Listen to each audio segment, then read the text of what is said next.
انہوں نے کہا ہے کہ آپ بجٹ جو ہے ڈیفنس کا بجٹ اس کو کم کریں۔ میرا خیال ہے آج تک جتنی کنڈیشنلٹیز آئی ایم ایف نے رکھی ہیں اس میں سے سب سے بہترین اور ہمارے ملک اور قوم کے لیے سب سے اچھی کنڈیشن یہی ہے۔ وہ بتاؤں کہ آپ کو پتہ چلے کہ یہاں کے لوگ کتنے امیر ہیں اور ملک کتنی غریب کیوں ہے۔ ہزاروں کی تعداد میں لوگ ایسے ہیں جو 100 بلینز کے مالک ہیں۔ اگر آپ ان کی تنخواہیں دیکھیں ججز کی کچھ زیادہ ہوتی ہیں، اس میں باقی لوگوں کی 4-5-6 لاکھ سے زیادہ تنخواہ نہیں ہوتی ہے۔ نیوی ہماری بالکل کمزور ہے، نہیں گورنمنٹ جو ہے وہ پیٹرول اور بجلی کے اوپر اور گیس کے اوپر یہ اس طرف کوئی جا نہیں رہا۔ اچھا سر، ابھی جو آئی ایم ایف کی ایک ریسنٹ کنڈیشن آئی ہے، ایک شرط ہے ہمارے سامنے کہ جتنے بھی گورنمنٹ آفیسرز ہیں ان کے اثاثے عوام کے سامنے رکھے جائیں، سارے ایسٹس۔ آپ بھی ایک آفیسر ریٹائرڈ ہیں ایک اچھی پوزیشن سے، کیا آپ اپنے اثاثے جو آپ کے ایسٹس ہیں عوام کے سامنے رکھ سکتے ہیں؟ اور یہ جو کنڈیشن ہے اس حوالے سے آپ کیا کہنا چاہیں گے؟ پہلی بات تو یہ ہے کہ میرا خیال ہے آج تک جتنی کنڈیشنلٹیز آئی ایم ایف نے رکھی ہیں اس میں سے سب سے بہترین اور ہمارے ملک اور قوم کے لیے سب سے اچھی کنڈیشن یہی ہے۔ ایک دوسرا میں بالکل رکھ سکتا ہوں، اور میرے جو اثاثے ہیں کوئی جتنے بھی ہیں، بلکہ میں نے 40 سال سروس کی ہے، 34 سال اسٹیٹ بینک میں، تو مجھے بڑی خوشی ہوگی کہ میں رکھوں۔ لیکن ایک بات ہے کہ آئی ایم ایف نے یہ رکھی ہے، میں آپ کو یہ بتاؤں کہ ہمارے یہاں گورنمنٹ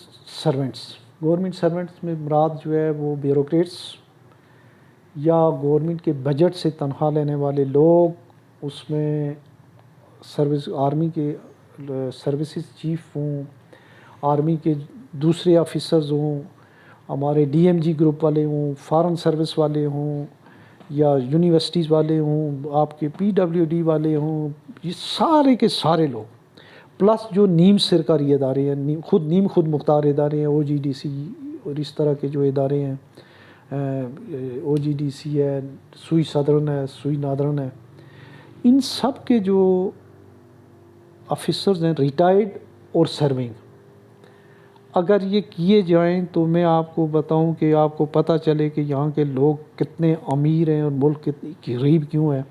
اس میں ہزاروں کی تعداد میں لوگ ایسے ہیں جو 100 بلینز کے مالک ہیں، اور سینکڑوں کی تعداد میں لوگ ایسے ہیں ملازمین جو ہے 22ویں 21ویں گریڈ کے 20ویں گریڈ کے جو ہیں، وہ ان کے پاس وہ کھرب پتی ہیں، مطلب 100 ارب سے زیادہ کے مالک ہیں۔ اور اس میں اب آپ کو اگر کہ عام طور پہ ہوتا ہے جناب کہ یہ سیکٹری لیول کا جو ہے، تو ہمارے یہاں جو میکسیمم گریڈ ہے وہ 22 ہے۔ جتنے بھی وی سی صاحبان ہوتے ہیں، یہ سپریم کورٹ کے جو ججز ہیں یہ ہوتے ہیں، اور جو ہمارے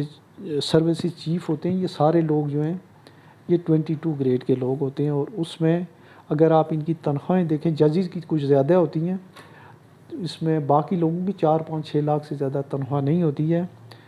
اور جتنا مشکل وقت آ گیا، دوسری بات ایک جو ایڈیشنل ہے کہ سننے میں یہ بھی آیا ہے کہ انہوں نے کہا ہے کہ آپ بجٹ جو ہے ڈیفنس کا بجٹ اس کو کم کریں۔ بالکل ڈیفنس کا بجٹ کم نہیں ہونا چاہیے، ہمارے پاس ریسورسز اتنے موجود ہیں کہ ہم اپنا ڈیفنس کو نہ صرف یہ کہ اس پہ مینٹین رکھیں بلکہ ہمیں مزید اچھا کرنا چاہیے۔ ہماری جو جیو اسٹریٹجک جو پوزیشن ہے اس کا جو ڈیفنس ہے وہ اس میں مضمر ہے کہ ہماری ایک اسٹرانگ نیوی، اور نیوی ہماری بالکل کمزور ہے۔ آرمی ہماری ریلیٹیولی بہتر ہے، اس کی جو ہے وہ ڈیفنس کی چیزیں بھی تقریباً یہاں بنتی ہیں۔ البتہ جو ایئر فورس ہے اس کے لیے بھی ہمیں چیزیں چاہیے، جیسے ہمارے انڈیا نے S-400 لیا ہے اور بے شمار چیزیں لی ہوئی ہیں، اس کے اوپر ایک زیادہ لمبی ڈیبیٹیبل بات ہے۔ اور نیوی جو ہے وہ ہماری بہت زیادہ ہے، اس کو جو ہے ان کے پاس کوئی نہ تو اس طرح کے ڈسٹرائر شپ ہے، نہ ان کے پاس اس طرح کی جو ہے وہ اتنی تعداد میں سب میرین ہے، نہ ہماری نیوی کی اس طرح کی جو ایکسپرٹیز ہے۔ تو ان چیزوں کو انشاءاللہ ملک فائنینس کرے گا، بڑے وسائل ہیں ابھی تو کچھ یہ ہوگا کہ کوئی شاید جلدی میں بہت سارے ادارے جو ہیں ان کو جو نقصان میں، جیسے مثال کے طور پہ سٹیل مل ہے، یہ آپ کا پی آئی ہے، اس طرح کے اداروں کو آف لوڈ کریں گے۔ اور دوسری بات جو ہے وہ یہ ہوگی کہ شاید ہمارے جو ڈیفنس کے جو بہت سارے ان کی جو انٹیٹیز ہیں جن کو ڈیفنس کے انڈر میں ہیں وہ ان کو آف لوڈ کیا جا سکتا ہے، یا ان کا پرافٹ مثلا جتنے بھی یہ ڈی ایچ ایز ہیں اور بے شمار سینکڑوں ادارے ہیں جن کو آرمی یا ویلفیئر ٹرسٹ یا عسکری والے وہ کر رہے ہیں، سیمنٹ کی انڈسٹری ہیں، یہ فرٹیلائزر ہیں، ان کا پرافٹ وہ اس طرف ڈائیورٹ کر کے تو وہ کر سکتے ہیں. جو ہماری جو پبلک ہے وہ آلریڈی قربانی اس حساب سے دے رہی ہے. آرمی بھی انشاءاللہ ایز اے انسٹیٹیوشن اس طرف قربانی دے گی، وہ اپنے فنڈ جو ان اداروں کے اس طرف ڈائیورٹ کرے گی. اگر ضروری ہوا تو کوئی اور چیزیں جو ہیں ان کو بھی جو ہے وہ اسٹیٹ انٹرپرائزز جو ہے ان کو آف لوڈ کر کے تو اس کو فنڈنگ ہونی چاہیے، اور ایک ایفیشینٹ اور پروفیشنل آرمی، ویل اکوپڈ اور ویل ٹرینڈ آرمی ہونی چاہیے. ساتھ ہی ساتھ جو ہے جیسے یہ کے پی کے میں ہوا ہے، وہاں ان کی پولیس کے ساتھ ہمیں ہمدردی ہے، 101 لوگ شہید ہوئے ہیں ان کے، اور ان کے پاس بھی اکوپمنٹ ہونے چاہیے اچھے، ان کے پاس جو ہے ٹریننگ ہونی چاہیے، ان کی تنخواہیں اچھی ہونی چاہیے. تو یہ ساری چیزیں آئی ایم ایف کی تو نہیں مانی جا سکتی، لیکن وہ بات بڑی ویلڈ ہے، اور وہ میرا خیال ہے کہ وہ ہو جانی چاہیے. اس میں کم از کم مستقبل کی کرپشن، اور جن لوگوں کے پاس اندرون ملک اور بیرون ملک جو ہے وہ مس اپروپریشن کی اور رشوت کے جن کے پاس پیسے ہیں،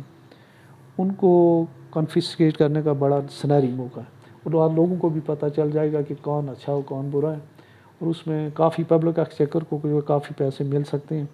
لیکن یہ پتہ نہیں پھر کس حد تک ہوگا، چونکہ اس کی ابھی تک اس طرف کوئی اتنا سیریس نہیں. گورنمنٹ جو ہے وہ پیٹرول اور بجلی کے اوپر اور گیس کے اوپر یہ اس طرف کوئی جا نہیں رہا ہے. تو یہ میرا خیال ہے.